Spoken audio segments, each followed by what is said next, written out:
दशहोतगो गद्यशृणोतु स च सुहोतो भवतु दशहोतो हवैनामैषः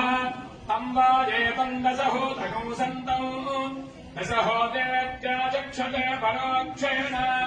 परोक्षप्रजातिबहिदेवाः आत्मन्नात्मन्नित्यामन्त्रयत तस्मै सप्तमकम् भवतः प्रत्यशृणोतु स सप्तहोतो भवतु सप्तहोतो हवैनामैषः तं वाजेतं सप्तहोतगं सन्तौ सप्तहोतेत्याचक्षते परोक्षेण परोक्षप्रजातिबहिदेवाः आत्मन्नात्मन्नित्यामन्त्रयत तस्मै षट्टकम् भवतः प्रत्यशृणोतु स षड्भूतो भवतु षड्भूतो हवैनामैषः